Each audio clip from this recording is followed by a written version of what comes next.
આજ તો આપણી દુકાને થઈ ગઈ હતી બહુ મોટા પાયે મગજ મારી. તા તો આ પરભુડી ગાડી ઉપર ચડીને મને કઈ લાવો ગાડીની ચાવી.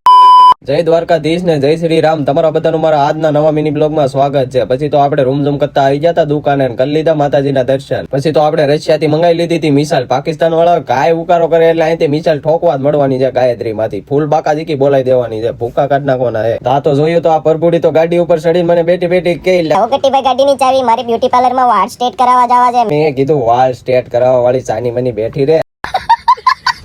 પછી તો ફાઇનલી પાપાને ચા પીવડાવવા પહોંચી ગયા આપણે. પાપા આવી ગયા હતા દ્વારકાથી બહુ દિવસ પછી. પાપા વગર વિડીયો બનાવવાનું સૂનું લાગે. પાપાને તો વિડીયોમાં લઉં ને તો જ મારો વિડીયો હારો બને. મને ત્યાં જ મજા આવે. તા તો આપણે આ બિપિનભાઈ ને વેપારી વચ્ચે થઈ ગઈ હતી ચા પીવડાવવા હાટુ મગજ મારી. મેં કીધું મારી દુકાનની બહાર જાઓ, મારી દુકાનમાં ઘરાક આવતા હોય, તમે આ બાજુ જાઓ, દુકાનની બહાર જાઓ, પોલીસ સ્ટેશનમાં ફોન કરી દે. પછી તો પાપા ઘરેથી આરામ કરીને આવી ગયા આપણી દુકાને ચા પીવા. મેં કીધું પાપા તમે ક્યાં હતા એટલા દિવસથી જાત્રામાં, બહુ રોકાઈ ગયા. મેં કીધું આ પબ્લિક તમને કેમેરામાં જોવા હાટુ કેટલું ઉત્સાહિત છે. આય કહી ગયો, આય જરીક હાથ ફેરવી ગયો. પછી તો વાગી જતા સન. આપણે તો ધોવા મંડાઈ જતા ઠામડા. આ ઠામડા હરકા ન ધોવાતા. ઠામડા ધોવામાં કલાક વહી જાય. ઠામડા ધોઈને થાકી ન જાવ તારું. પછી તો કરી લીધી હતી માતાજીની દીવાબત્તી. પછી દુકાન બંધ કરીને પછી તો ફાઇનલી આપણે પહોંચી ગયા પાપાને જય માતાજી ગયા. અને પાપાને કહી દીધું જય માતાજી. હા જો આમ મોજમાં રહે ને તો મજા આવે. આમ બાપા મોજમાં જય માતાજી કહે ને એટલે આમ મોજમાં આવી જાય આપણે. પછી તો ફાઇનલી આવી જતા આપણે ઘરે. જો તમને બધાને મારો આજનો મિની બ્લોગ સારો લાગ્યો હોય તો લાઈક ને ફોલો કરતા જાજો મારો બાપલિયો. તમને બધાને જય દ્વારકાથી.